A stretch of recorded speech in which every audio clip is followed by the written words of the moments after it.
Vladivostok in 2012, we have invested great resources in modernizing transport, business and educational infrastructure in the city, in improving the capital of the region as a modern, dynamic city for people, as one of the scientific and educational centers in the Asia-Pacific region. Of course, we understand that a lot remains to be done, but we have also achieved a lot. And then, based on our achievements, we will launch major infrastructure, transport, industrial projects.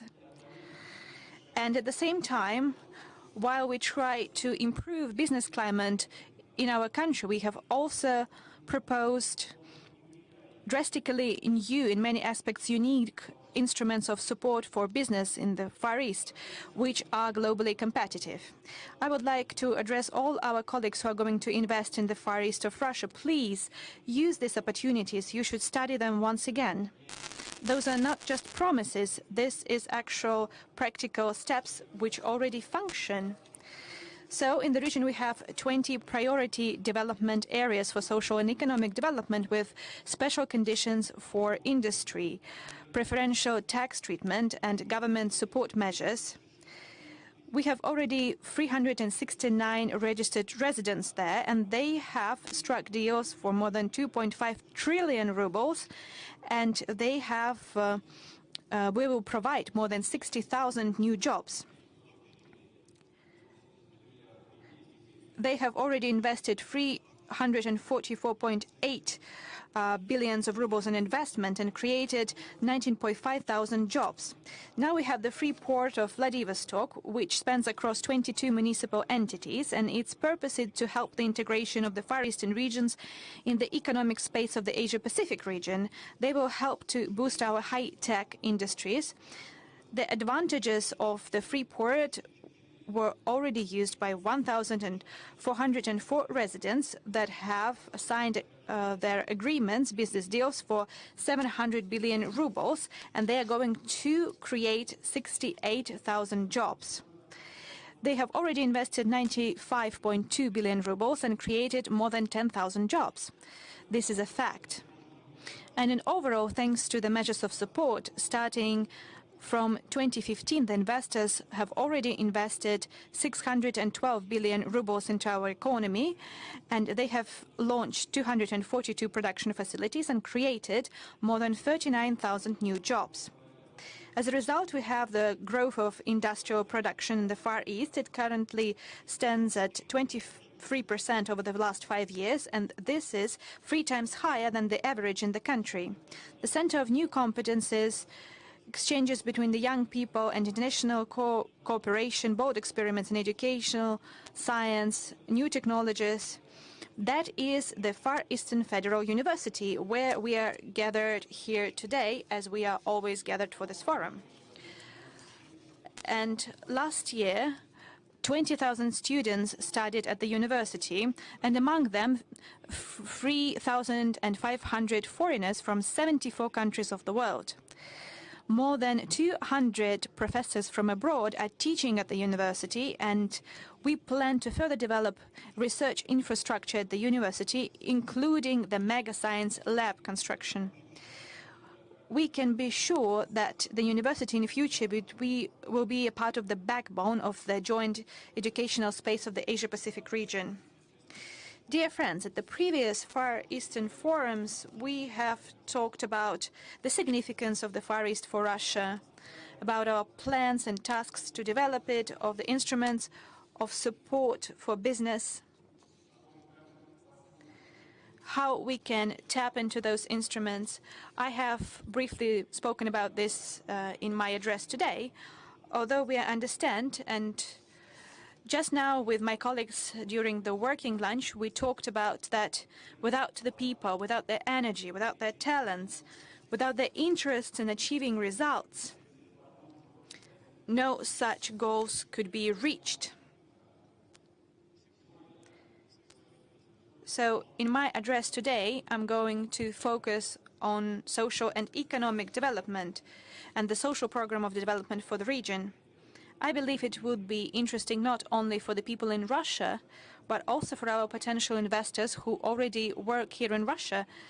That would mean that we would create a favorable social and economic climate, and thus we would attract the needed labor resources.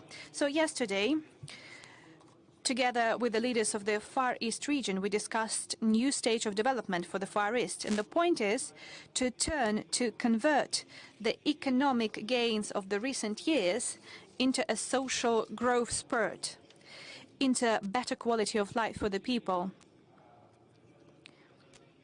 So we need to have changes in healthcare, education, in improving cities and villages that would be felt by millions of people.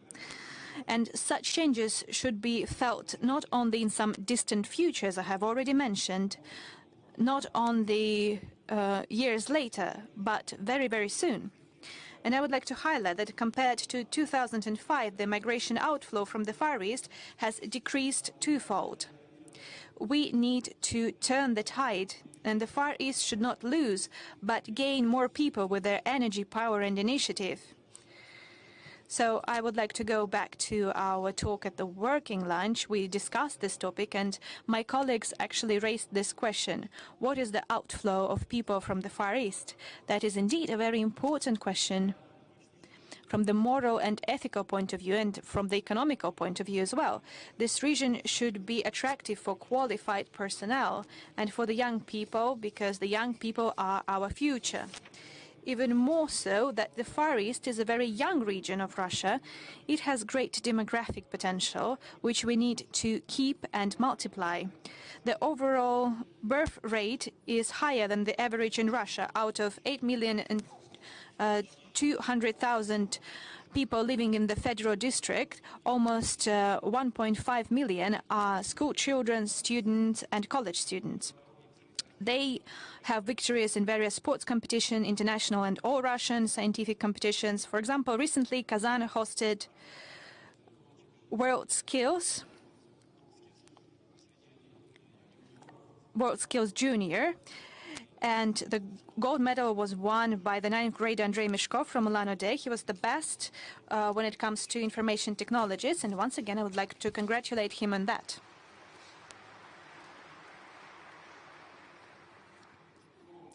So we have talented, gifted, creative people here in the Far East.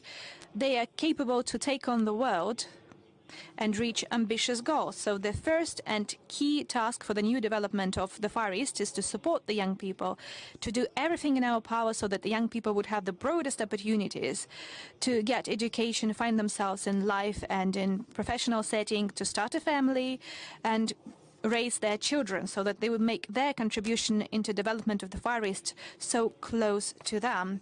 And first and foremost, we need to boost the volume of construction, modern construction that is, and it should be affordable for the people. And yesterday, with my colleagues, the leaders of the region, we discussed this very question, and we want to launch a special mortgage program in the region. And young families could take a mortgage to buy a flat or a house in the Far Eastern regions only under 2% interest rate per year. And recently, we have a preferential interest rate in mortgage that is a 5% interest rate. And my colleague said yesterday that it was not enough. And I would like to tell the leaders of other regions that it is not possible to do all around the country, and that would actually have no effect, because this measure is there to attract highly qualified personnel to the Far East of Russia. We need to launch this program this year, and it would last for 5 years. And why? Because we need to define and earmark the financing and the sources of financing in future, because this is a long-term program. We need for it to cover the first stage market, that is the new construction, and for individual construction for those people who have taken the Far Eastern Hector, the so-called Far Eastern Hector, as the source of financing. We can use the money from the state program of the development of the Far East. And our healthcare system should be modern and accessible and affordable as well. And this primarily concerns the primary healthcare, the closest to the people. And the informatization and equipment of the medical centers, the first aid and obstetric centers, and maternity hospitals, and our air medical service is very important. This is required for the development of the Far East. We have observed this all over Russia, but here in the Far East, we need to create a truly efficient healthcare system which could be comparable and even would be better than the traditional practices and standards. This is not a thing we can do in a day, but we need to start today and start with the innovative pilot projects. Indeed, we need to create a medical cluster in the federal Far Eastern district with a special regulation setting that would allow us, without excessive formalities, to open branches and divisions of international medical centers to attract the best experts and to use the medicines and methods that have proven effective abroad. This should function within the framework of the Russian jurisdiction. All nuances have to be worked out by the relevant agencies and ministries, and first of all with the Ministry of Health of the Russian Federation. I have said multiple times that for the Far East we need to have special measures, advanced mechanisms and flexible instruments which take into account the peculiarities of those massive areas and the demands of people who live here. We have decided to be experimental, innovative when it comes to economy, attracting investment, and we have yielded a quite positive result, as I have already said. We need to act in the same key when it comes to social development. I ask all the federal agencies, all the colleagues who are involved in developing the region, to be led by this very logic, by the interests of the Far East, and that is the entire country. An important step for strengthening the educational awareness raising and humanitarian space of the country should be the opening of a new cultural, educational and museum complex here in Vladivostok. But at the same time, we need to drastically upgrade the whole network of museums, libraries, theaters, cultural centers, leisure centers, additional education centers in the Far East of Russia to make them vibrant, interesting, modern centers which would attract people of all ages, children and young people. We have just discussed this very question.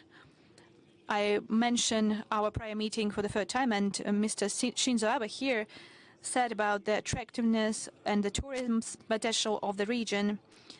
Yes, indeed, creating such a major all-Russian cultural and awareness-raising center with branches of our leading museums, such as the Tretyakov Gallery, the Hermitage Museum, the Russian Museum, the Mariinsky Theater branch, would undoubtedly increase the tourism potential of the region multifold. It is especially important, that is, development of culture for the small cities here, and I would like to give you a few numbers. Out of 1,834 populated areas of the Far East, 1,614, those are areas where less than 1,000 people live, more than 5 and less than 1,000, and the distance might reach up to hundreds of kilometers. So we need to take that into account as well, and we talked about it with the leaders of the region. We need to adapt our all-Russian programs, such as county doctor and county teacher, to the conditions of the Far East.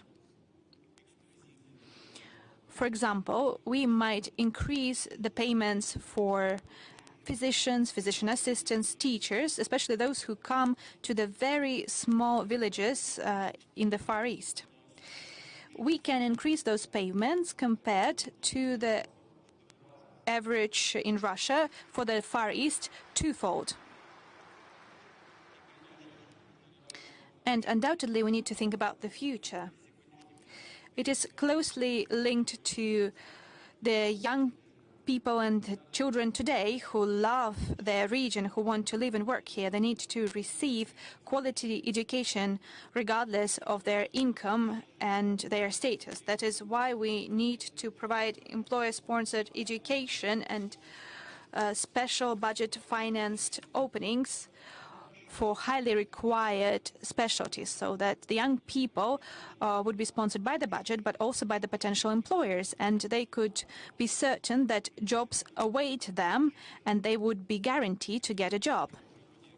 And the young people and people of all ages should have the opportunities to access distance education, as well as telehealth, information resources, and electronic public services, digital platforms and services which open up new horizons for the creation and launching of their own business.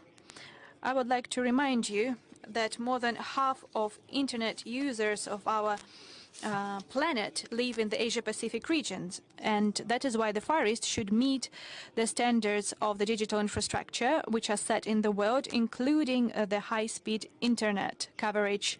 I would like to ask the government to take that into account when implementing the national program Digital Economy of Russia. We need to have a digital environment which is comparable to the scope of challenges of our time and rapid technological advancements. That is why our second important strategic task, the Russian Far East, should become one of the global centers of high technologies and competences, new industries, and new areas of production. That is the focus of the leading quality jobs for well-qualified professionals. Thank you. And first and foremost, for the people living in the Far East, for those citizens of Russia who live here in this region. And this is our principled position. We have the groundwork laid for that. And here on the Ruski Island, we have a massive innovative cluster. We are also advancing our space industry around the spaceport of Vostochny. Aircraft construction and gas processing is also developing here, as well as chemical industry.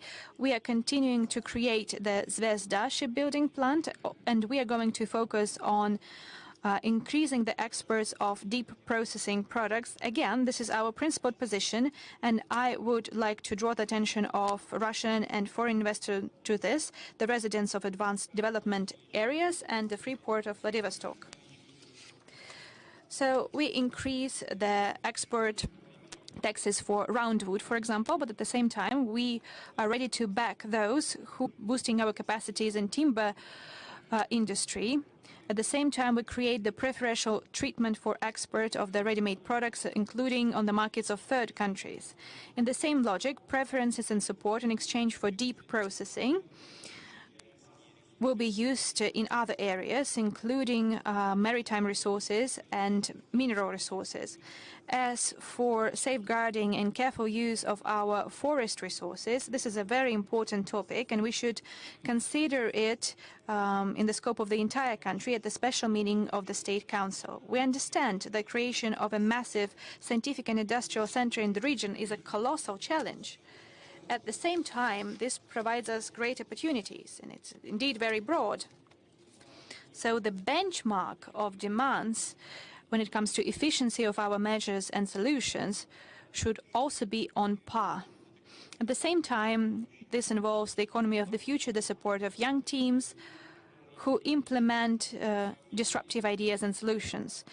All around the world, startups led by young people are a massive locomotive force for technological development, so that the number of startups would not only go up, but so that they would grow and turn into medium-sized and then into large companies. We need not only legal support, we also need regulatory environment as well as efficient financial instruments. So I suggest that we create a special venture capital fund in the Far East. We talked about it yesterday, and I agree with that. So I would ask the government to come up with special proposals, because we have financial resources to support that. And the third strategic goal that we set before ourselves is also very ambitious, and it is in line with the global environmental agenda, with the challenges that not only Russia, but also the entire planet faces today. We are talking about the development of the Russia's Far East as a global natural and tourism center, as an international experimental ground where we could test various approaches to resolving the most important issue for all of us. That is how to strike the proper balance between economic activities, the development of ecotourism, accessibility of nature for the people, and at the same time safeguarding our unique ecological systems. And today, the unique beauty of the Far Eastern areas attracts hundreds of thousands of tourists. In 2016, the region was visited by 5.2 million people, including 750,000 foreigners. And last year, almost 7 million people, and around 1 million of them were citizens of other states. The reaches include the Lake of Baikal, the Kronetsky Natural Reserve in Kamchatka, the National Park Alhanai in Zabaikalia region. All in all, there are 64 designated conservation areas in the region of federal significance, and I would like to highlight that I have already tasked my team to count and to define the borders of all those conservation areas, national parks, etc., etc. We need to accelerate this work all over the country, and in the Far East, we need to do that first and foremost. Then we need to launch the PPP projects in tourism, to invite responsible investors, to offer them a preferential regime while keeping in line with the criteria of ecotourism. And we need modern information resources so that the people could swiftly and conveniently receive all the necessary information, when and where they can go, what tourist route they should choose, and foreign citizens could also receive their visa very rapidly. And by the way, here in the Far East, we have first introduced the e-visa system. This has facilitated the formalities for foreign tourists and entrepreneurs, and over 2 years we have already issued more than 140,000 of such visas. All the development goals and the modern quality of life standards need a new level of mobility, and for the Far East, this is first and foremost a developed air traffic system, accessible tickets for flying inside the region as well as to Siberia and Central Russia and abroad.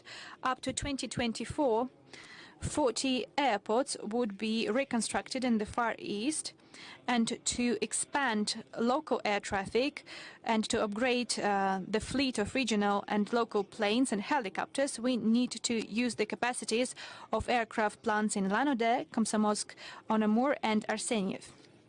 And the priority for all aircraft companies around the world is safety, security and comfort. And for those companies working in the Far East, one more priority should be affordability of tickets. I guess it would be only rational that their companies who want to expand their presence in the Far East should have responsible and rational pricing policy, and they would have preferential access to clients in a much more advantageous routes. We have talked about that with the Minister of Transport, and this system works in practice, and probably we need to have it set in various documents. And for this region, this is well justified, and we need to think up of regulations to set it in stone, so to say. Dear friends, we have massive goals to develop the Far East. Major goals always translate into partnership and uniting our efforts. And we want to have such cooperation open for those who are interested in it. And we believe in the future of our cooperation and the future of the Far East of Russia. But for us to be successful, as well as to be successful all over our country, we need for the society and community to be consolidated and to be ready to pitch in and to make a contribution and their energy to the overall result. We have such an environment that all plans and all dreams will come true, even the boldest ones. I would like to wish every success to the participants of the forum and all the best. Thank you for your attention. Спасибо. Thank you.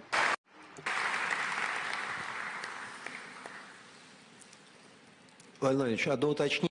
Mr. President, if I may, just a short clarification. Almost in one sentence, you managed to identify the key drivers of development, the true diamonds, I would say. Komsomolsk and Amur producing the most modern planes, more factory, and the Zvezda shipyard, and the advanced development territories. By saying that, do you believe that foreign investment might also go to such venues like Zvezda shipyard and the space launching facility? Certainly. Speaking of the airplanes factory, they already exist and there are foreign investments in place. We know it very well, and the whole world knows that we have our amazing fighter aircrafts, Su-30 or 34, world-renowned 2 pluses, Su-35 and the 5th-generation aircrafts 57. But Superjet, Sukhoi Superjet, is something that has been produced by us together with our Italian and French partners. We are working on that and we are open for foreign investment. We have nothing to hide. Although we do have something to hide. Yeah, but we'll be very cautious in closing the type of information that is to be restricted, but at the same time opportunities to successfully develop our cooperation. As for the space launch facility, it's not a military facility, it is a civil one.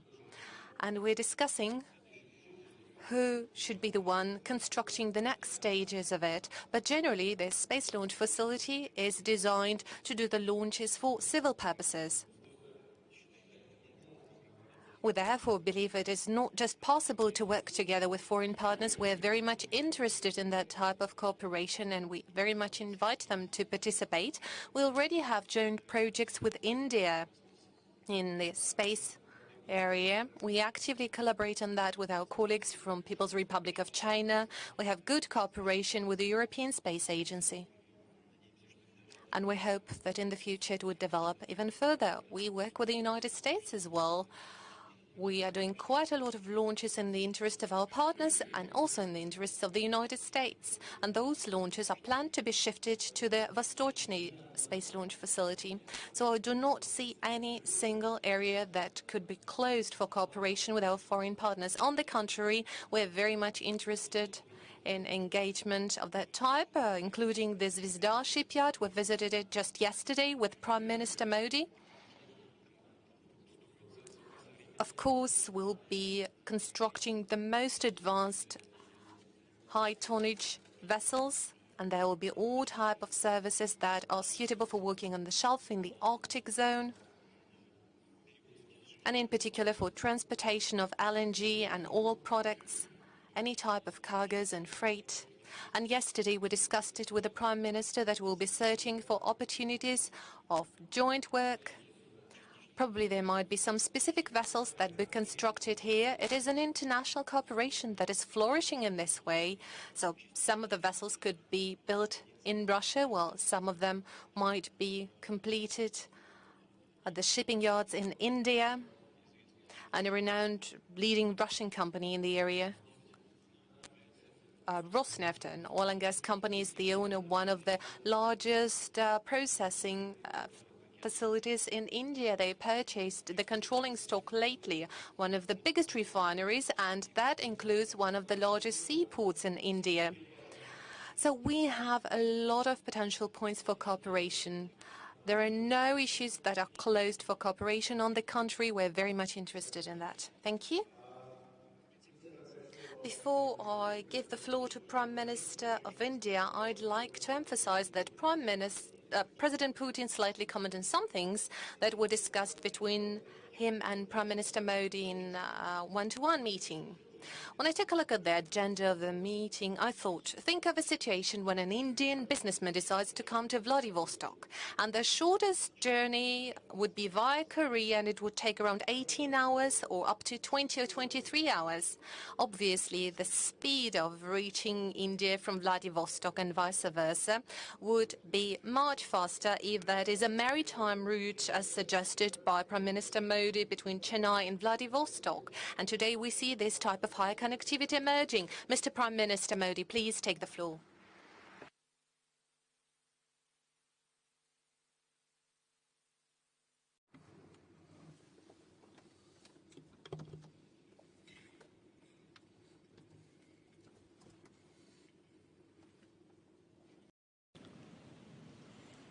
Excellency, President Putin, President Batulga, Prime Minister Abe, Prime Minister Mahathir, friends, Namaskar, Dobry Din.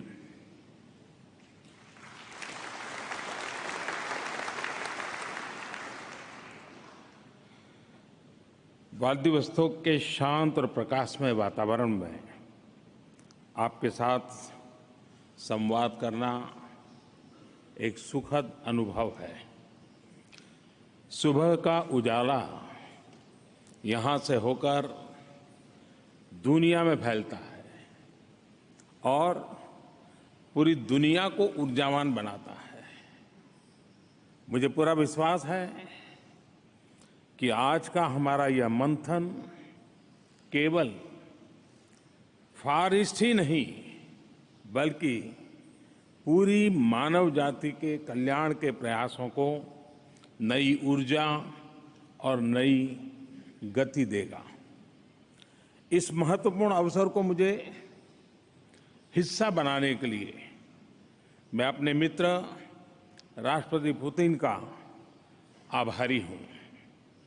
राष्ट्रपति जी ने मुझे यह निमंत्रण भारत के आम चुनाव से पहले ही दे दिया था। 130 करोड़ भारतवासियों ने मुझ पर विश्वास जताया और आपके निमंत्रण भी उनका विश्वास और मोहर लग गई।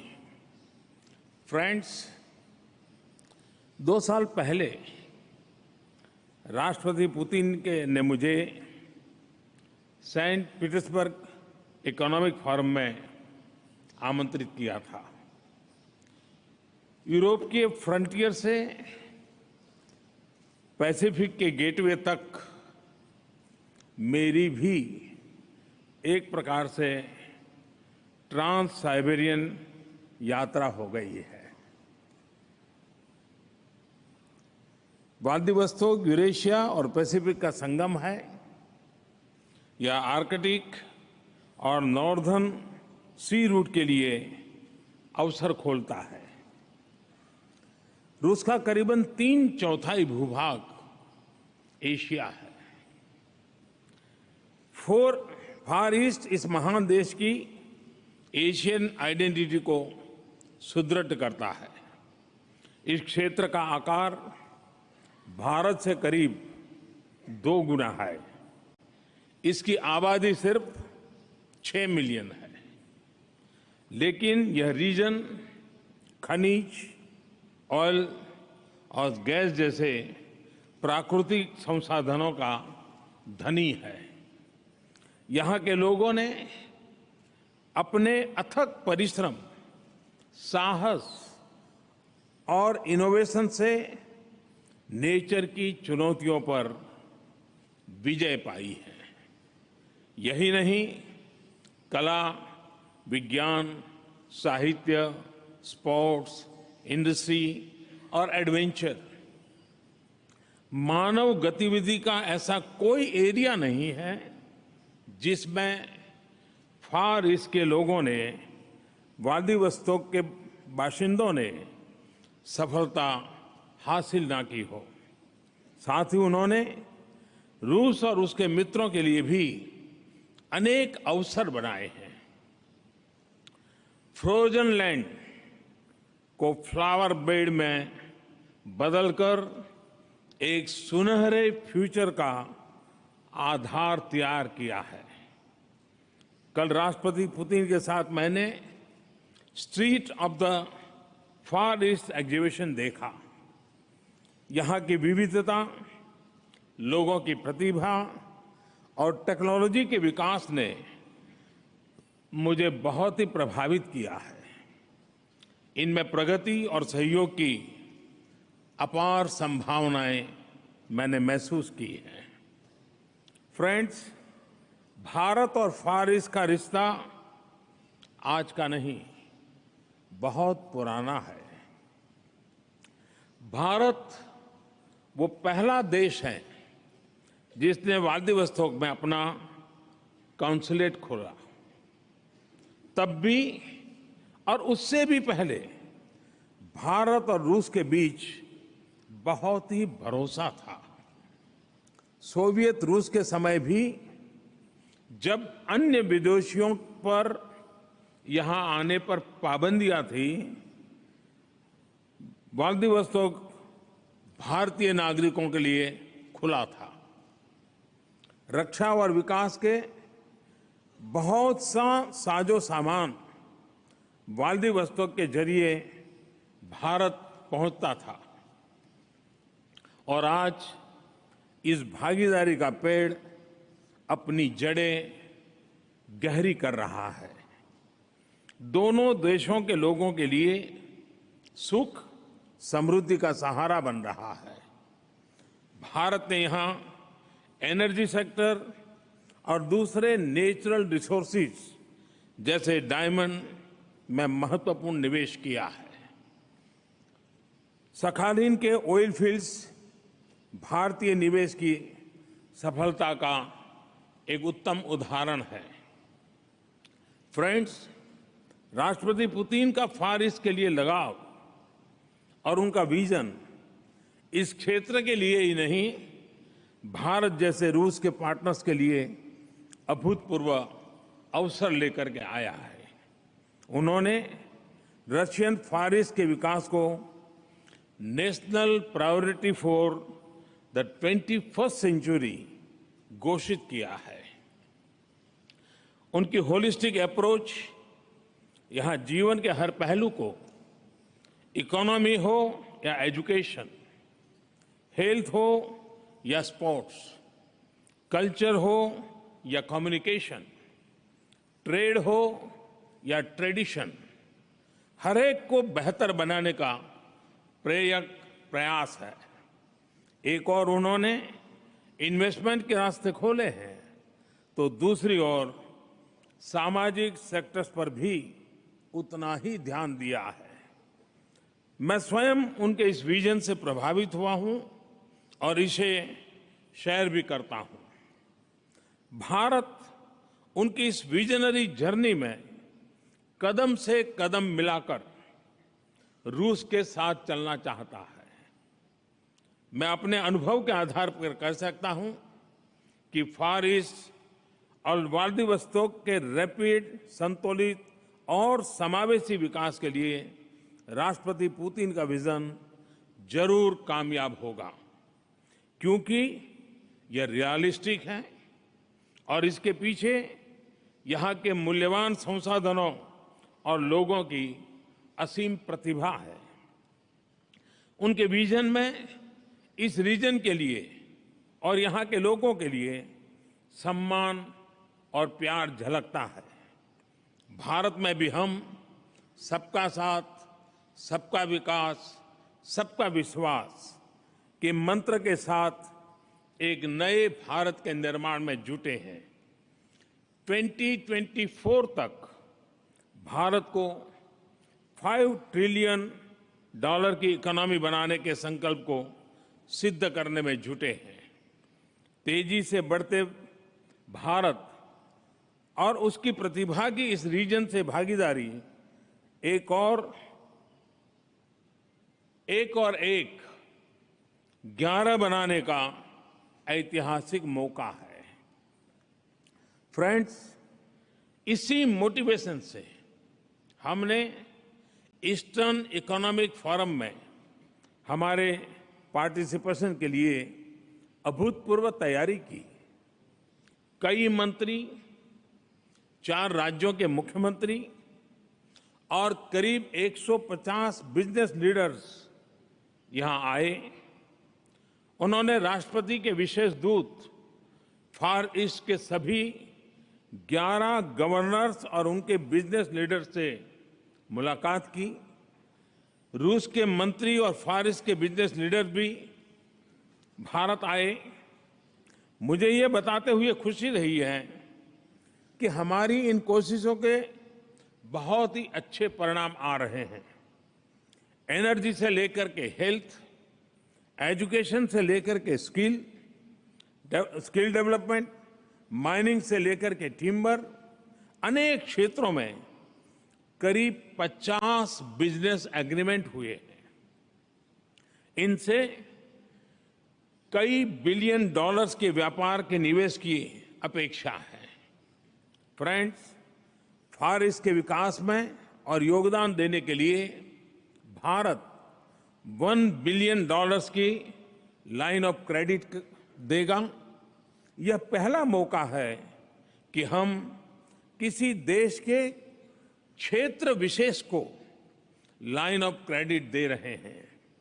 मेरी सरकार की एक्ट ईस्ट पॉलिसी ने ईस्ट एशिया को एक्टिवली एंगेज किया है और आज की यह घोषणा एक्ट फॉर ईस्ट का टेक ऑफ पॉइंट साबित होगी और ये मेरा पक्का विश्वास है।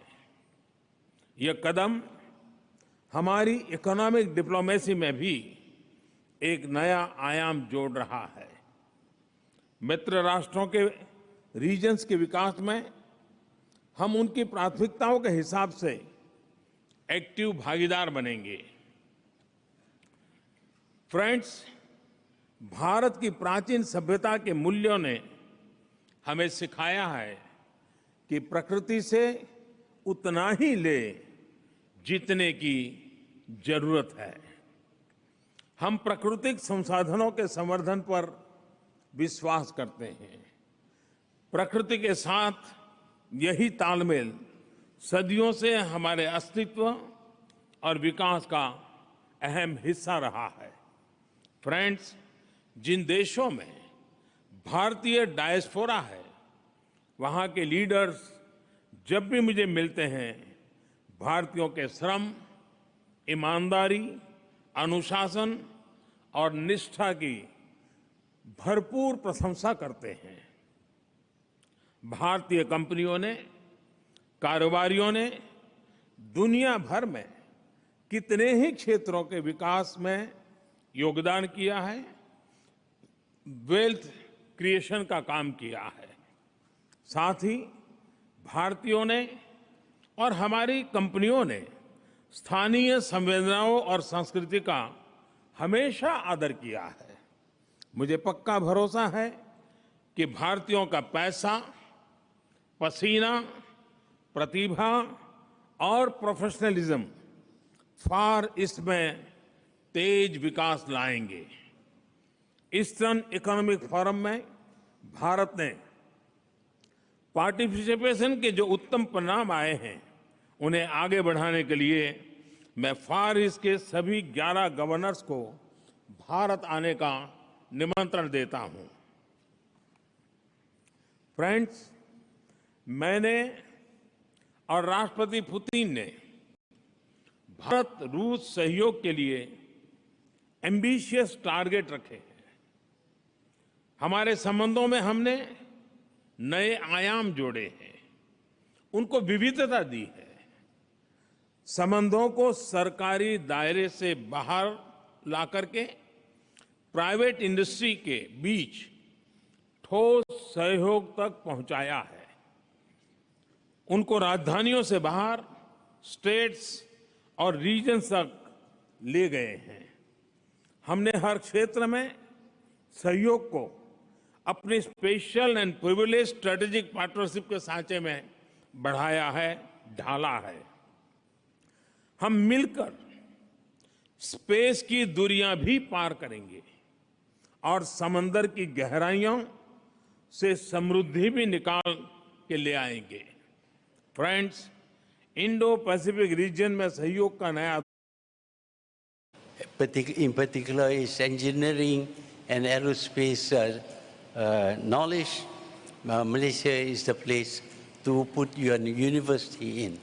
So I have had a long discussion with President Putin this morning, and I believe that we covered a lot of areas where we can work together, and I can see only benefit accruing from our closer relationship. So I would like to thank you once again for this opportunity to participate in this forum.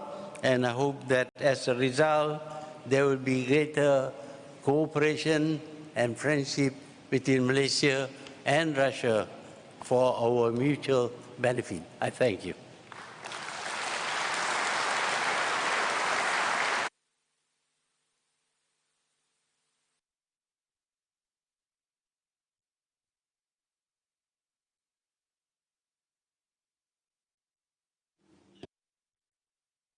If I may, I'd like to react just a couple of words as a reaction on the presentation by Mr. Prime Minister. Under the careful management of Prime Minister, Malaysia has become a well-developed economy just in a couple of years, a very promising developing country. And just about 12 years ago, time flies, Mr. Prime Minister was leaving his position and was believing that he's about to complete his political career. We've met in Malaysia at the Prime Minister's home, and his dear spouse invited me. It was a very warm welcome, a very warm, friendly meeting. And I visited the home of my dear colleague back then, despite the fact that we both believed back then was over. However, a lot has changed since then. But there is one thing that hasn't changed, and namely that is the attitude of Mr. Prime Minister towards Russia. Mr. Prime Minister was one of the initiators of the fact that Russia became an observer in the Organization of Islamic States. And I believe, as one of the most experienced political leaders in the world, and one of the leaders of Islamic world, that kind of impact certainly goes beyond the borders of Malaysia, and it is indeed for me a great pleasure and joy to see that Mr. Prime Minister has honoured us with his visit and keeps this warm welcome. I believe it all deserves a very warm welcome. Thank you.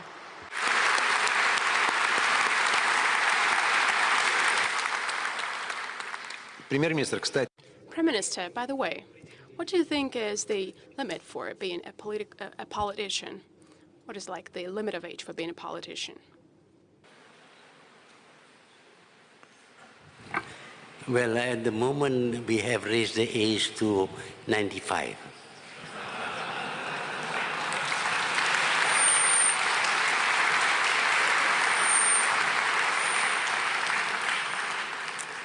Vladimir Vladimirovich.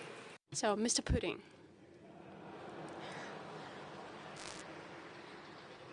well, I'm not up to that yet.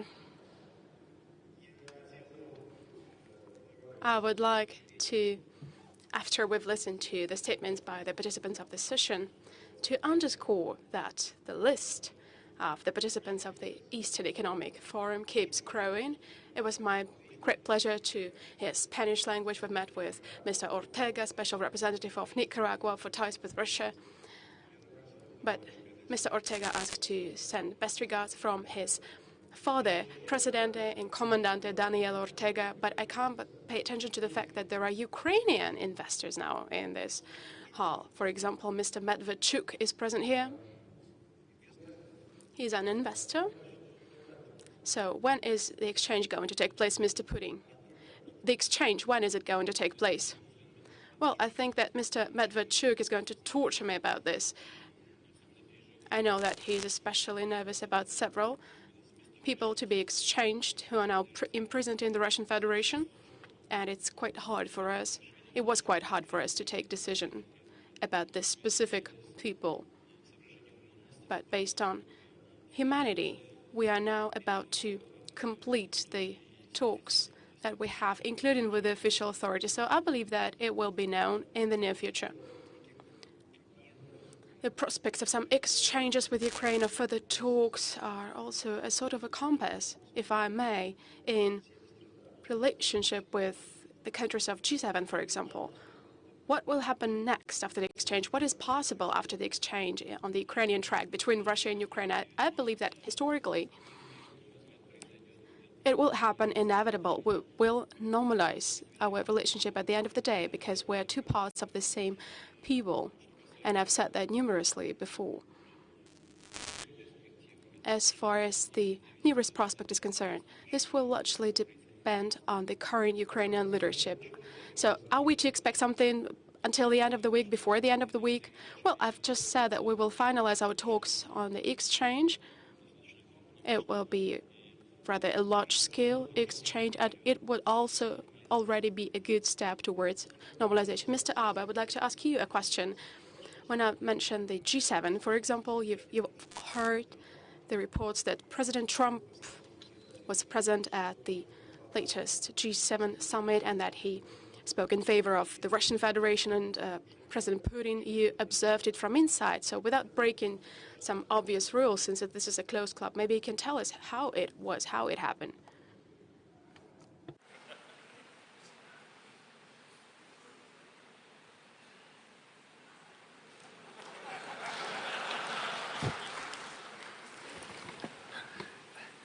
G7 の会合においてはですね、かつては G8 だったわけでありますが、や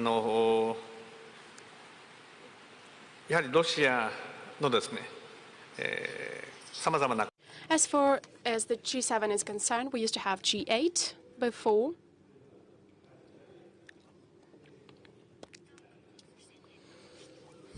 Within G8, we discussed that the creative influence on international community is of great importance. But as President Putin knows quite well, since he took part in G8 summits, there are some rules there. I can only quote myself. I cannot quote other leaders. So I cannot say what exactly was said by President Trump, for example. I personally said that to resolve global issues, an important role should be played by Russia's influence, Russian creative influence. Therefore, I raised this issue of the possible return of Russia to this format.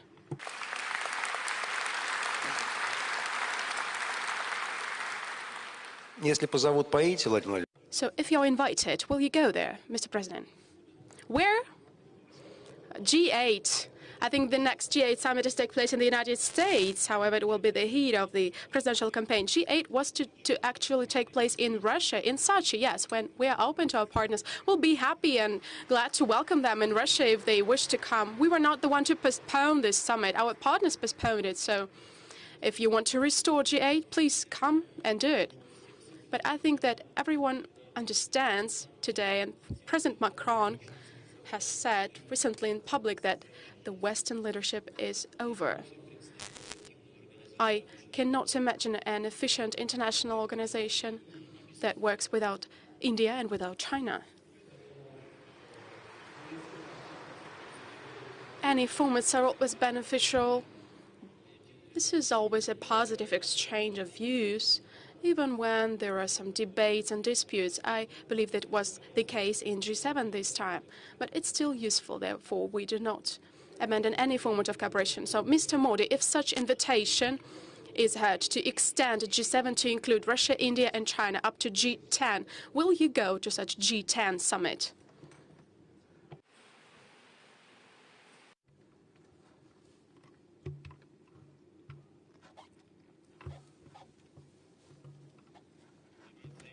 It is true that, in principle, we support a multipolar world, and I know, and countries that are like-minded is likely represented. And I understand, these people get together in different forums and they talk about various global issues. And so each of the forums has its own importance. This time, I had the opportunity to be part of the G7 summit as an observer. And whatever role we need to play as an observer is what we did. However, this question, if this question was placed in front of me from the G7 forum, that would you like to be part of this, then I think it would be appropriate to answer, because here my yes or no as an answer to your question, I don't think really it has any meaning.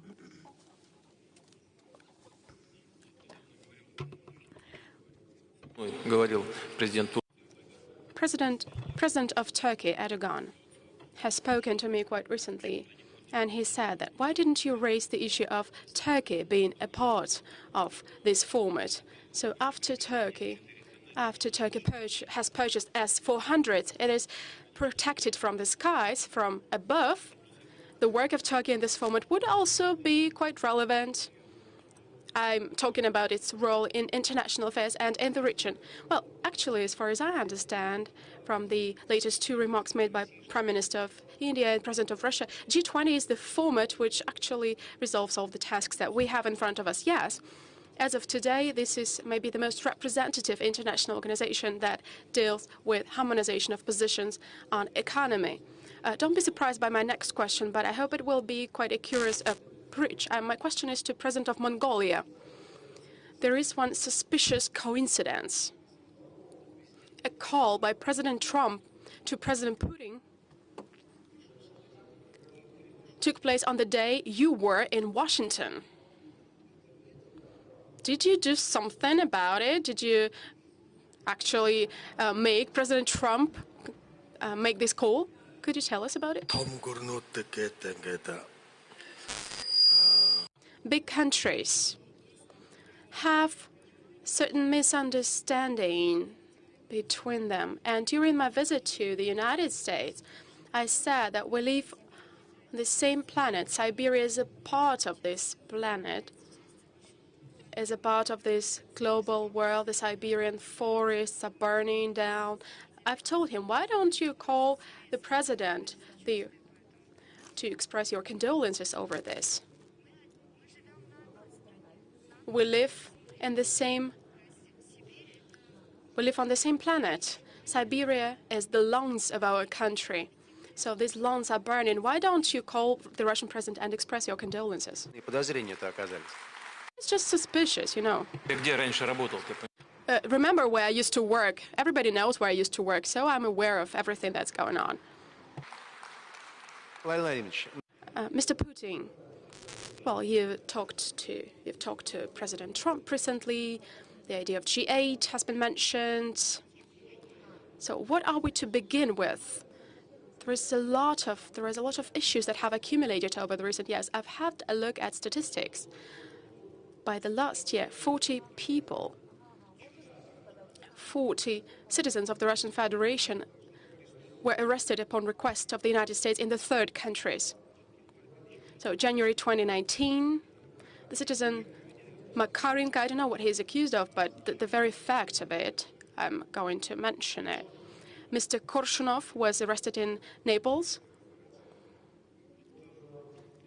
So is it easy to step over this, to turn this page over? How easy it is to restore dialogue against this backdrop? This practice is really bad, which makes our state-to-state relationship much more complicated, and I'm not making any jokes about it. We often see no foundation for the unfriendly acts of such nature. I have every reason to believe that this has to do sometimes with competitive fight. There are some criminal elements to it, maybe, but maybe our law enforcement agencies should have cooperated better on that. They should have signed an intergovernmental agreement, a document on how to act in situations like this.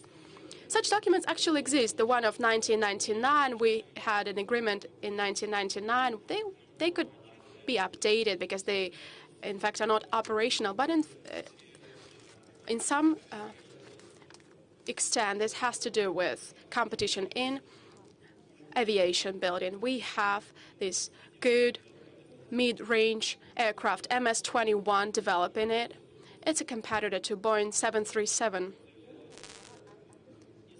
But it was put under sanctions.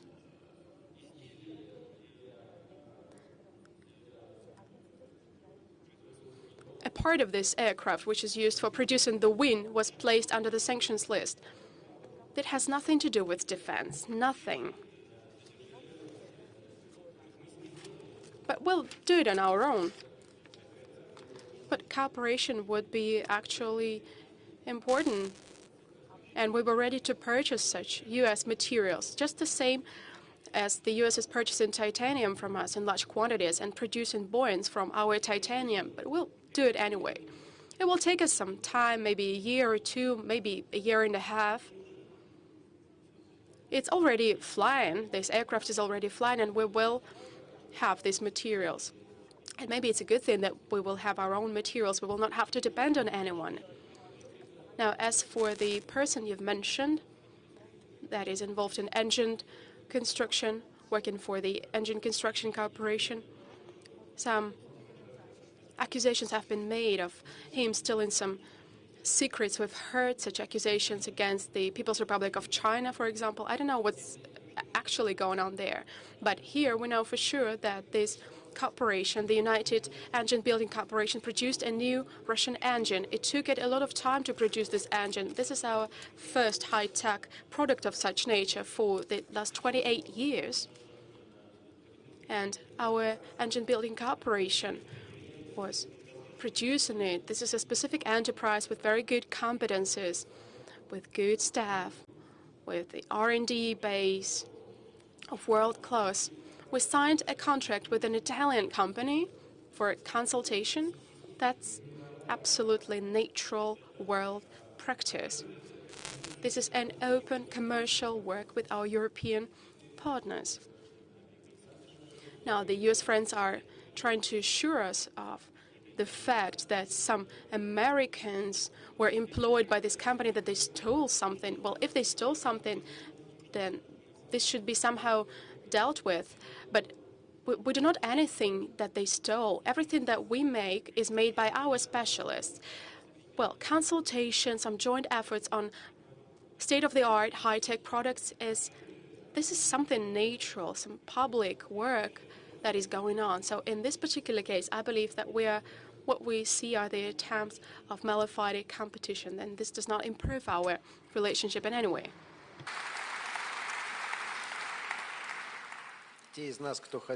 So those of us who want something good in the relationship between Russia and the West, after all these years, are looking in depth at the details, and I promise that in just one step we'll go back to economic issues, which is the main topic of this forum. One more military and political question. I would like to take advantage of the presence of Mr. Abe here. On August 27th, many world agencies, including France Press, reported about the forthcoming supplies of U.S. missiles for air defense to Japan.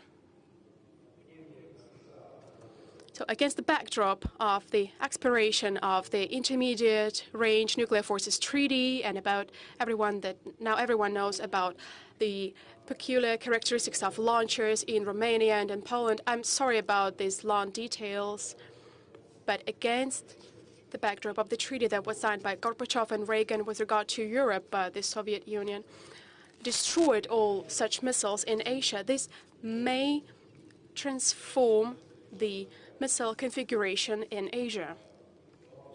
So 2 questions, Mr. Putin. Or if someone else wishes to comment, we'll appreciate it, of course. So 2 questions. First, what is your vision of the possible mechanism for control or limitation, whatever, of missile issues in Asia? Will it actually be required, especially given the emergence of U.S. missiles there? And the second thing, I promised I would go back to that.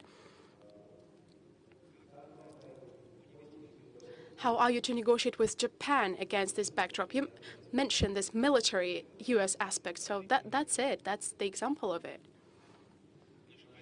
Our position with regard to U.S. withdrawal from the Intermediate Range Nuclear Forces Treaty is well known. There is no need to repeat it. It's not just that we do not welcome this step. We believe it to be counterproductive and destroy the international arms control system. We've said in public already that we're not going to employ, after the U.S. has tested such a missile, we are not going to employ this missile. We will produce such missiles, of course, in those regions where U.S. missile systems will not emerge, such land-based systems. The fact that the head of Pentagon has said that the U.S. is going to employ those systems in Japan and in South Korea does not make us any happy. This actually makes us quite sad. And it is also a reason for certain concerns for us. This was, by the way, the subject of our talks with Prime Minister on numerous occasions, even before the Americans produced such missiles.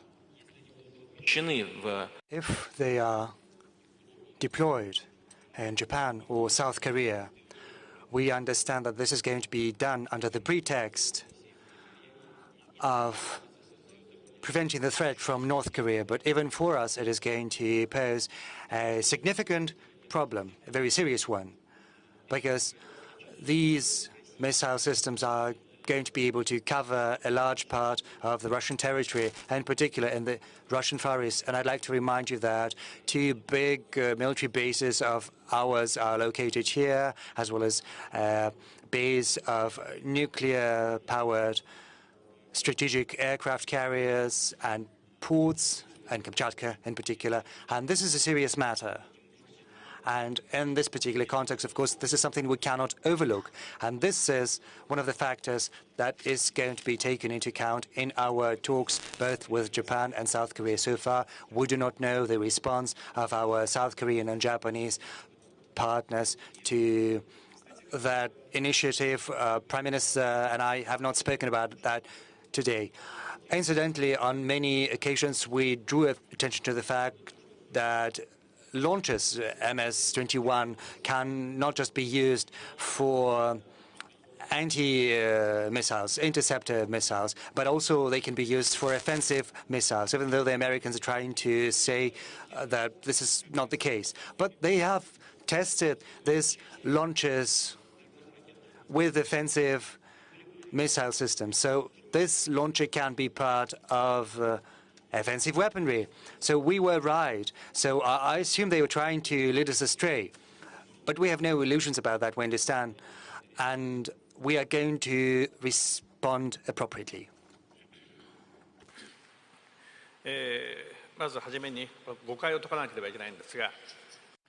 First and foremost, I would like to say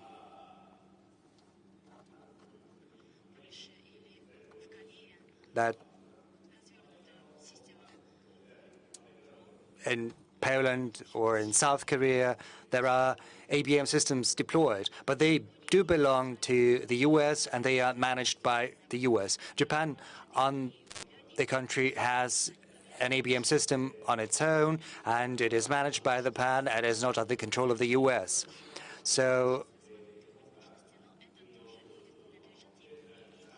yes, this initiative also stipulates that such systems are going to be under control of Japan. So this is absolutely different from the missiles that are deployed, for instance, in Poland. Now, as far as Japan's defensive system is concerned, North Korea has several hundreds ballistic missiles at its disposal. So in order to protect ourselves, we decided to implement an ABM system of our own.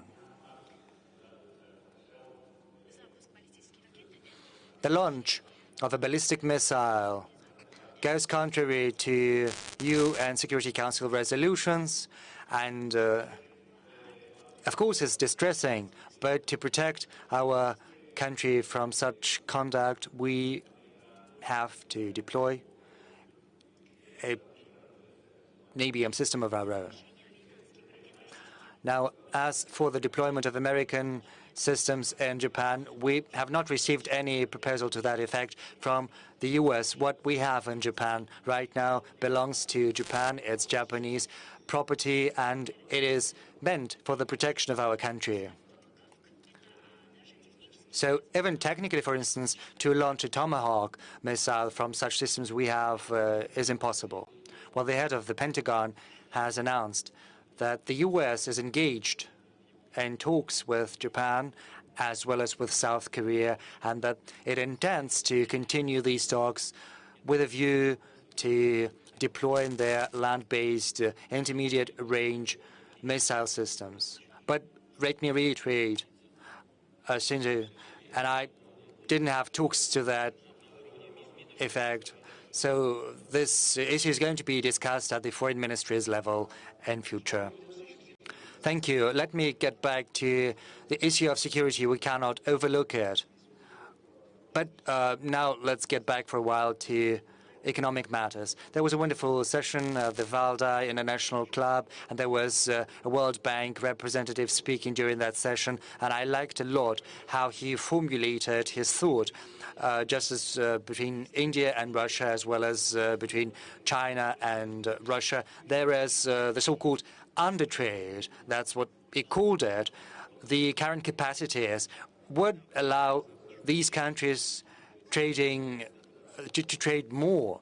And there is, I think, a goal of reaching 30 billion in trade between India and Russia. So, Prime Minister Modi, what do you think can be done to achieve a steady development for economic and trade relations between Russia and India?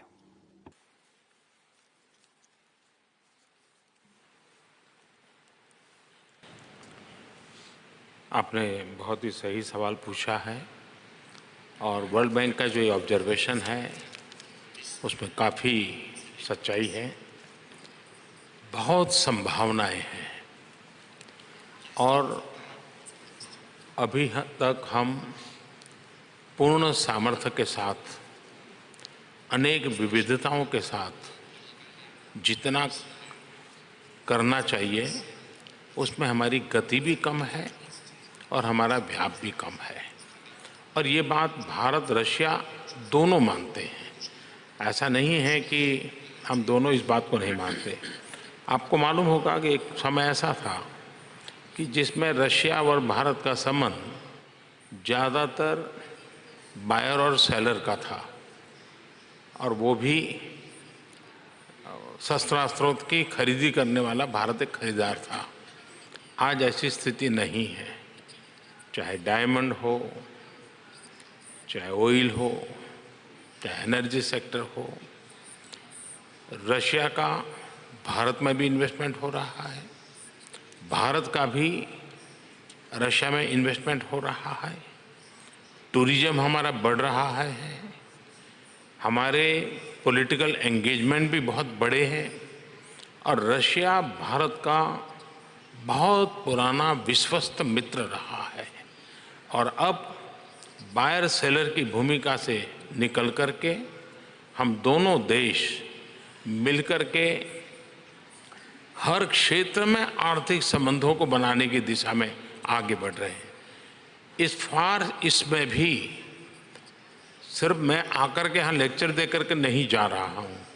मेरे आने से पहले मेरे देश के 4 बड़े राज्य के मुख्यमंत्री आए, 150 से ज़्यादा व्यापार और उद्योग जगत के लोग आए। इसके पहले मैं जब सेंट पीटर्सबर्ग आया था तो यहाँ के सारे गवर्नर्स वहाँ आए थे, मैंने उनके साथ संवाद किया था। तो एक प्रकार से हमने जहाँ जहाँ पोटेंशियल है उसको आइडेंटिफाई कर रहे हैं। वैल्यू एडिशन के लिए हम एक दूसरे को कैसे पूरक हो सकते हैं इस पर योजना कर रहे हैं और मुझे पक्का भरोसा है कि हमने कहीं पर भी संतोष नहीं मानना चाहिए। अगर मान लीजिए वर्ल्ड बैंक का रिपोर्ट ये भी कह दे कि बहुत अच्छा हमारा ट्रेड है तो भी मैं संतुष्ट होना नहीं चाहूँगा, मैं उससे भी आगे बढ़ना चाहूँगा।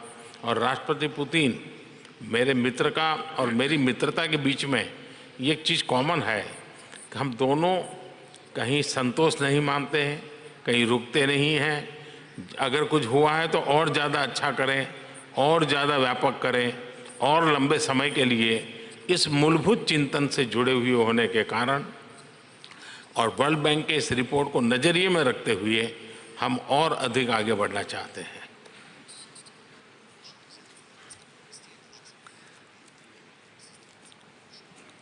Еще в таком случае вопрос по поводу того, куда стремиться больше.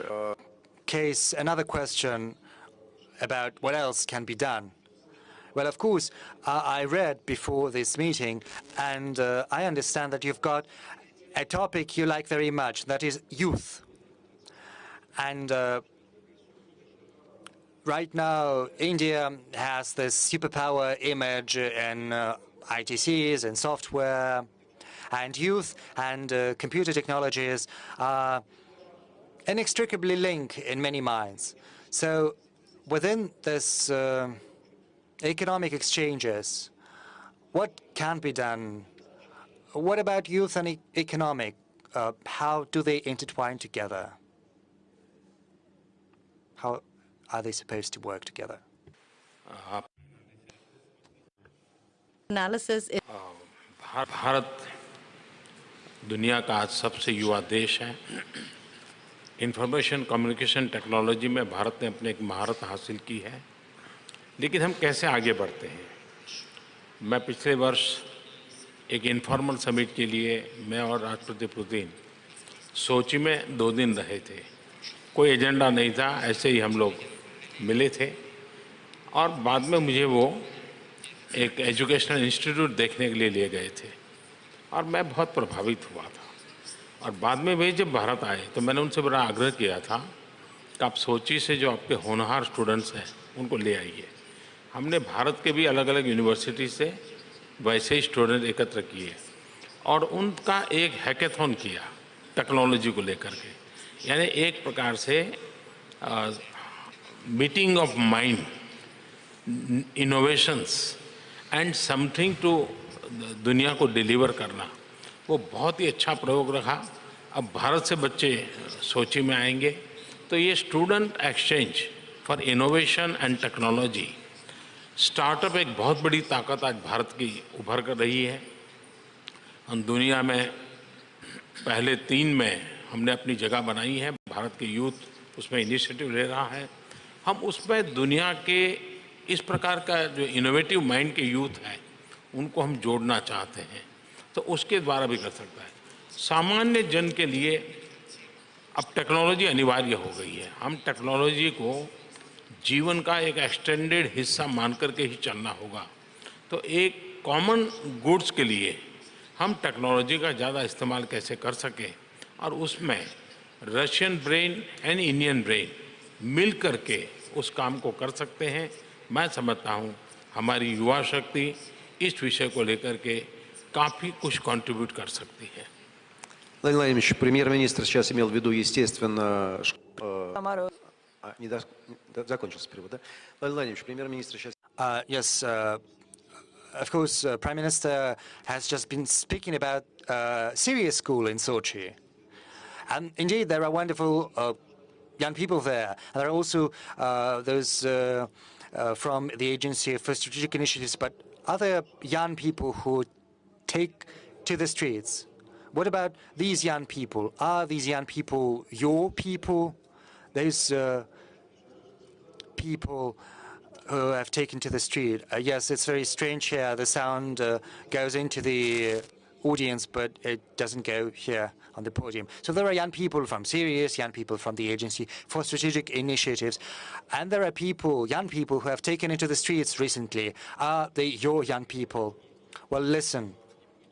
Sinjay has said that people are faster in Japan, and it's good. And in Russia, for instance, in Chechnya or in Dagestan, they are still going as slowly as they used to, but the birth rates are higher in Japan, so it's the matter of what you spend your nerves on, as it were. I assume that all of us, primarily young people, have to spend their energy on creative processes.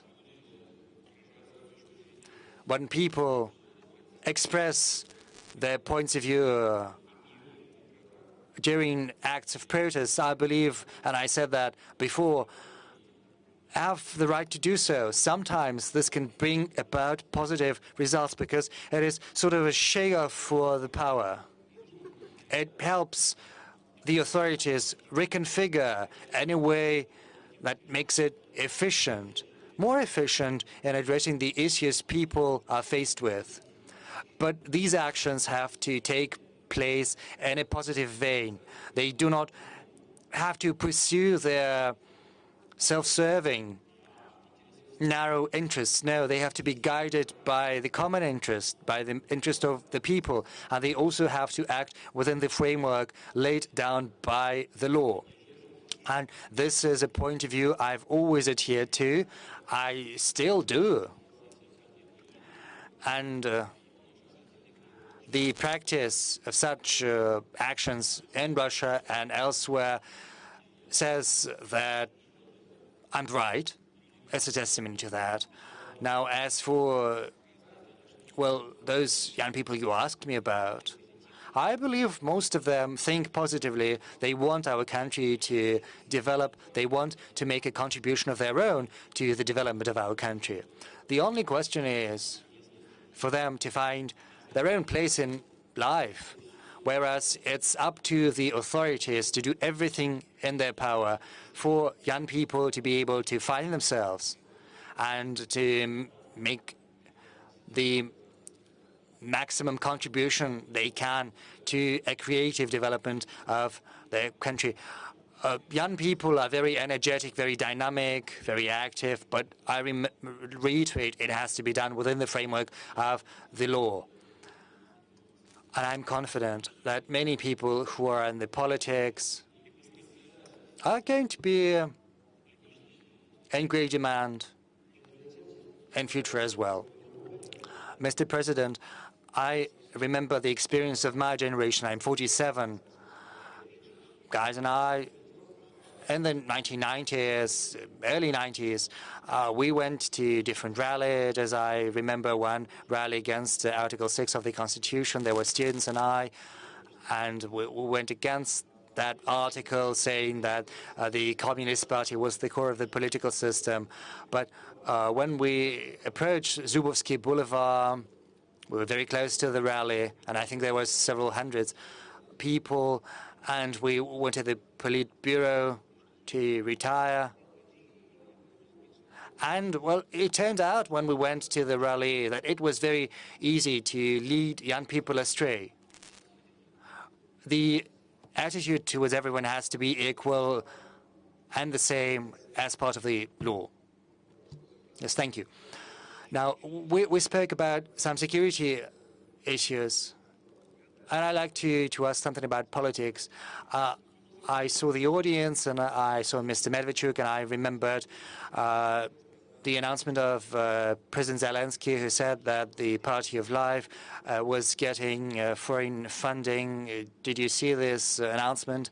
What's your attitude to that? No, I didn't see that announcement, but if it did take place, then it says that the current authorities in Kiev run the risk of encountering the same problem, of making the same mistake that was made by the previous government in the person of previous President Mr. Poroshenko. If the current authorities begin their political path from and by persecutions against the opposition, nothing good is going to come out of this. As far as I understand, there is opposition in the parliament, which wields a great deal of support and trust of the voters, which was confirmed during the elections. So it would be very strange if the authorities decided to introduce tighter rules. The opposition is not taken to the streets. They are not trying to violate the legislation or the constitution. And I think it would be a mistake if attempts were made to prevent them from exercising their rights under the constitution. Very briefly, we touched upon an issue that is very important to everyone present here. That's the issue of Iran and sanctions, and the third phase of the withdrawal from the JCPOA. Prime Minister Abe, recently you've been to Iran. Incidentally, it was very interesting to see this picture this image of the Japanese side and the Iranian side on the other side. It was not a coincidence that you went there. So what do you think about this future of the JCPOA? What are your relations with the countries involved in this discussion and this conflict, which is also related to the freedom of navigation? So what's the way out? 日本はまずこの核合意については支持をする立場であります。 As for Japan, then we have long talked to the US that we have our very own opinion. And concerning Iran and the nuclear deal issue, I wish that it would be resolved through negotiations. Japan has historically friendly relationships with Iran, and I've always considered that we need to use, in the best possible way, those friendly ties. That is why I visited Iran and I talked to the president, Mr. Khomeini, and he said very clearly that Iran is not going to produce or use nuclear weapons. He said that very clearly. The supreme leader said it. As for the president of Iran, he said the following: we will strive to establish a dialogue and resolve all the problems through dialogue. And Japan provides support. As for our resources, we really use a lot of resources from the Middle East, and the energy resources coming from there are very important for our country. So security of tankers coming from there is very important for us. We need to ensure security there, and France is doing a lot, and Japan is doing a lot to ensure security. We will use our friendly ties, our historically friendly ties, in future, and we have talked about it with President Putin as well.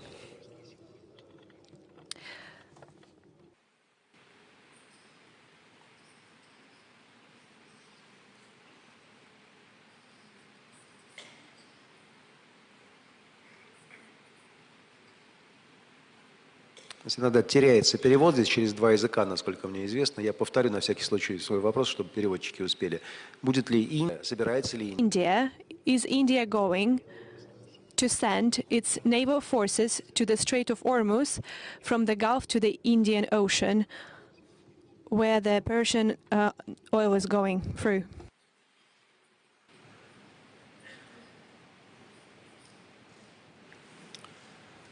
Bharat का इतिहास दुनिया के सामने है। UN का जो peace keeping force है, उसमें सबसे अधिक योगदान करने में भारत की बहुत बड़ी भूमिका रही है।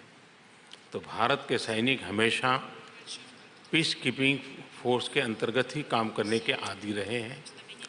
आज तक हमने कभी भी आज़ाद भारत ने ऐसी कोई प्रवृत्ति नहीं की है।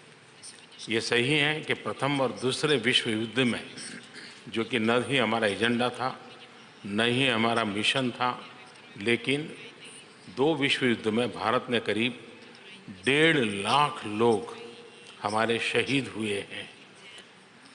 हमारा हज़ारों साल का इतिहास है। भारत कभी भी इस प्रकार की प्रवृत्तियों से जुड़ा हुआ नहीं है। लेकिन जहाँ तक हमारे एनर्जी सिक्योरिटी का सवाल है, हम अधिकतम ईरान पर डिपेंडेंट रहे हैं हमारे एनर्जी सिक्योरिटी के लिए। लेकिन पिछले दिनों वहाँ की जो समस्या हुई, उसका साइड इफ़ेक्ट हम पर न हो, इसलिए हमने हमारी एनर्जी सिक्योरिटी को कोई तकलीफ न हो, हमारे जहाज़ों को कोई तकलीफ न हो, उनकी सुरक्षा की व्यवस्था हमने करके रखी हुई है। और वो सिर्फ भारत के हमारे जो ऑयल टैंकर हैं उसकी सुरक्षा की व्यवस्था है। हमने किसी को टारगेट करना या किसी की व्यवस्था में दखल देना, न ये हमारा लक्ष्य है, न हमारी योजना है और न ही दुनिया में कोई हमारे इस विषय को लेकर के कोई नेगेटिव चर्चा करता है। Владимир Владимирович, что с российским военным? So, Mr. Putin, what about Russia's military presence? Because in Soviet time it used to be the case. Considering the development of our navy and our military forces, this is not a problem for us, but it's not about that. We need to make all actions efficient and for them to bring about peaceful resolution and greater security and safety in the region and the Strait of Hormuz. Several years ago, Russia presented an initiative to create an international mechanism with the participation of all the interested countries in the region and all those wanting for those routes to function properly, involving Russia, the US, and Asian countries. In future, we could even create a special international organization to resolve any issues arising there. We are discussing that with my colleagues, including with our Chinese partners and with our partners from other countries. We'll see what it will lead to, but Russia is interested for the situation to become less tense, and all actions should lead to a calmer situation and to resolve the issues around the Iran nuclear program based on the previously adopted international documents, which were confirmed by the relevant resolutions of the Security Council of the UN. In this case, the last question regarding security, there's an interesting change in the world. Considering the UK, US, there are 3 countries in NATO, but there's also Russia, India, and Pakistan in another organization, but a lot depends on various agreements when it comes to strategic stability. In your address to the Federal Assembly 2 years ago, you talked about new types of weapons, the supersonic weapons, hypersonic weapons. Could they become a part of a greater deal with the Americans?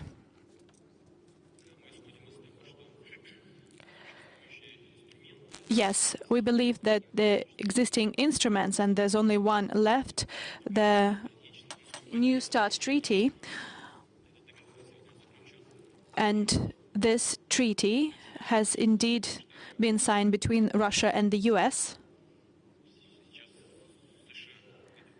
And currently, the US has a new version of the treaty. They want to also involve China in this treaty.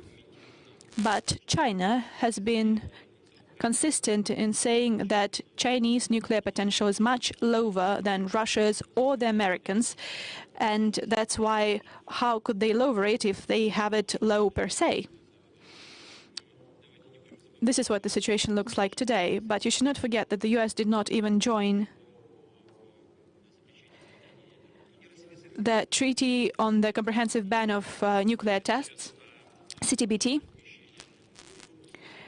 And now we also have the danger of placing weapons in outer space. And those are all very serious challenges that the humanity might face. And now, over our heads in space, there would be some type of weapons present, even nuclear weapons. And a very short time it would travel the distance. So it would make defense options very complex. So it might drastically change the security situation around the globe. As for now, our American partners, when we propose to continue talking about disarmament, they remain silent. There's nothing new about that. We have met with American partners last time in Osaka, and we discussed how we can possibly account for our new weapons, especially hypersonic missile systems, and no country in the world has weapons like that, even the US. So I said maybe you could sell such weapons to America, and then we could even the balance. But they say that maybe they might produce such weapons themselves, maybe, but then why would they spend the money if we have already spent the money and we can gain something from them? It would not be a breach of our security, but would help to create a balance.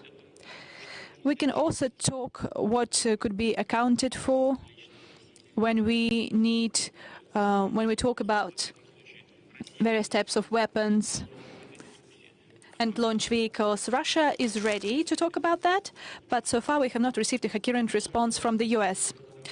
Our session has been going for a long time, so maybe we should talk about the last major topic, and it is a common topic for us, as the President of Mongolia asked to call you regarding the forest fires. He talked to the American president. However, you might think of nature and the problem of the climate change. There are different versions, but we are not talking about that. But we see some unprecedented changes around the world. It's not about satellite connectivity and us knowing faster about, say, the forest fires in Brasilia than elsewhere. We can just observe that there are great changes. I like to collect mushrooms, and until last year I collected mushrooms in October. So maybe you actually set the forests on fire. No. So I only collect mushrooms in Moscow, in the Moscow region. This is a very complex topic, so I would like to apply it to the participants of the session. Russia likes it that the Arctic Ocean gives more time for marine traffic that doesn't have ice coverage, but at the same time we know that on the shore, the fact that we see snows melting and permafrost melting, and I have witnessed that rivers are not covered in ice, and that's why there's a problem with deers, and they cannot cross the rivers, etc., etc. This is a common topic because Russian Arctic oil and gas will pass through a new route, which was named by the prime ministers of India and Japan. And the problem with the Siberian forest fires reaches Mongolia. So we have a climate agreement, so maybe we should implement that, but I guess we should do more. Let's start with the president of Mongolia, who first addressed the topic, what could we do together, seriously do together, in order to combat this problem. As I've already said, we live on the same planet. Those are all our mistakes. Those are all our problems. And today, waste has become a truly global problem. Just like air pollution, environmental pollution, there are companies with a certain status, and they should make a contribution into environmental protection. Perhaps they could dedicate 1% of their overall income in order to combat environmental damage. And we have a major company which contributed 1% of their revenue to the environmental foundation. So perhaps we could create a global environmental foundation and to call upon the companies to dedicate a certain percentage of their revenue to this foundation. Perhaps within the G20 or within the G7, we do not have another planet to spare, so we need to be responsible when we talk about our future. And India, you have the task to make India the first country to use electric mobiles by 2030. But then you have to make them using coal, oil, gas. How could you combine that?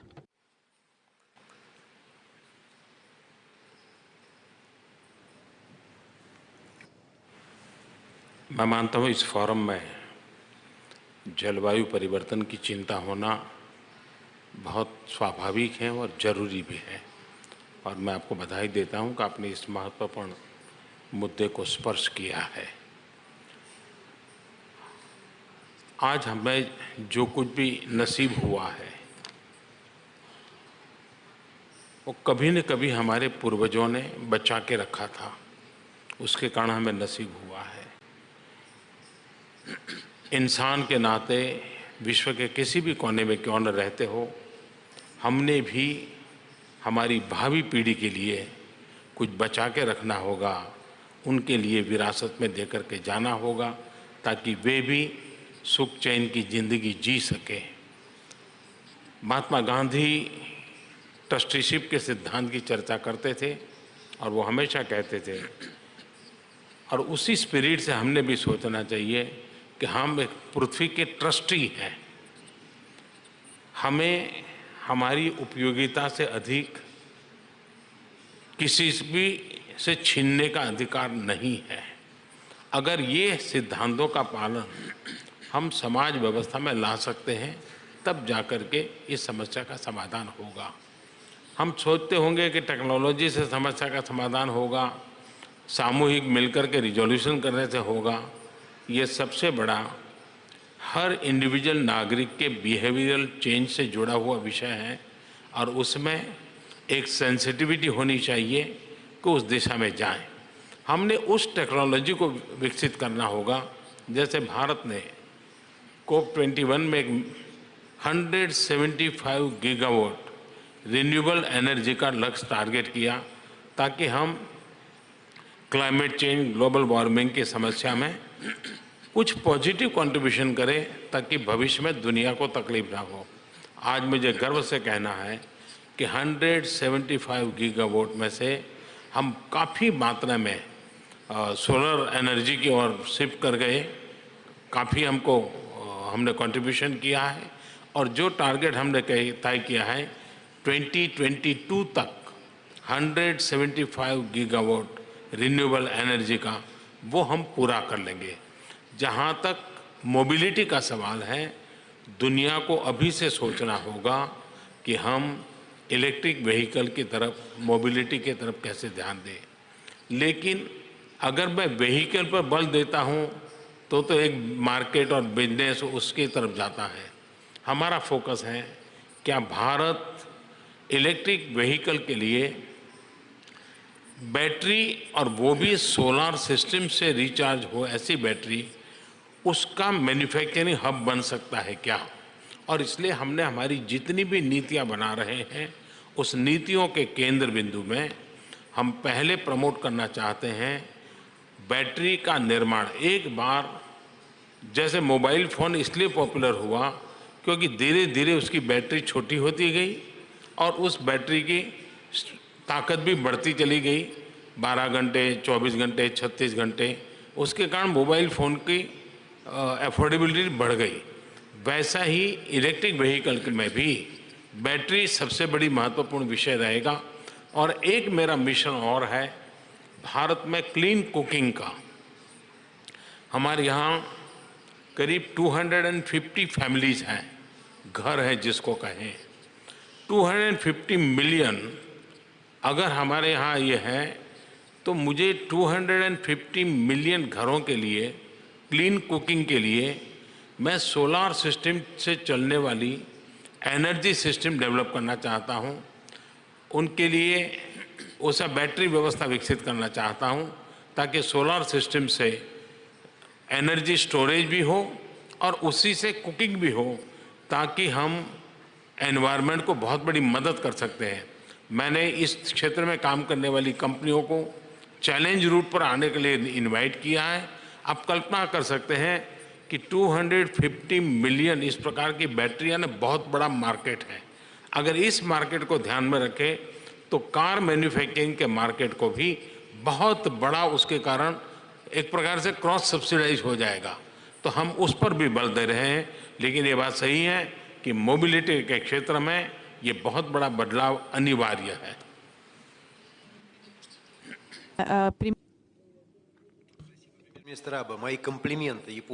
Prime Minister Abe, thank you for the compliments, because you're still burning coal, but there is no smoke. Have you seen coal stations in Japan?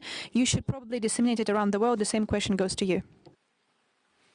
石炭についてはこの CO2 排出を削減する上でいろんな議論があるのは承知をしておりますが、しかし実際に石炭は世界に広く分布をしておりますし、インドや中国をはじめ新興国にとっては貴重な値段の安いエネルギー源であることは事実であります。今、お話があったように、日本の火力発電分野におけるこの技術、例えば、排熱利用や高温ガスタービンなどの技術によってですね、世界で最も高い効率を実現しています。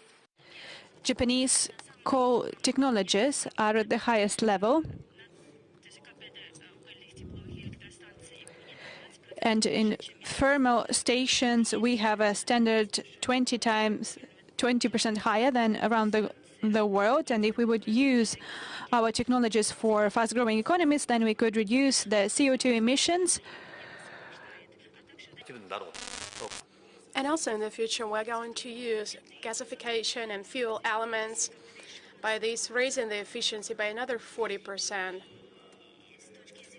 And from the point of view of implementing the carbon-free society, we need some breakthrough innovations to do that.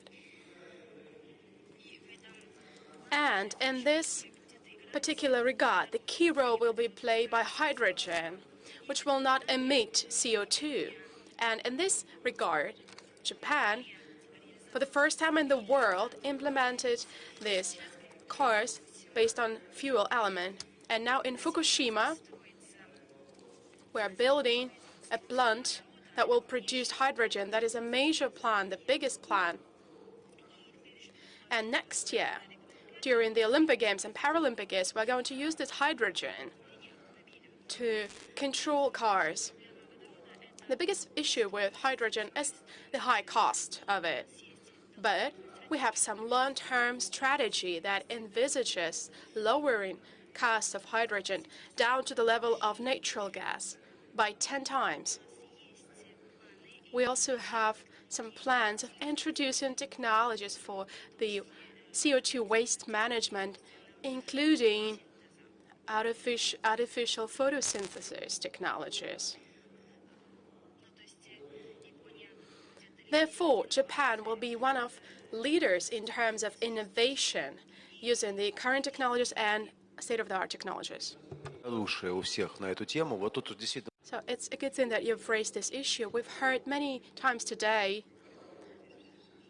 some things that you were consonant about. What is the much promising history in Asia? So environmental protection. Yes, environmental protection is closely interlinked with energy.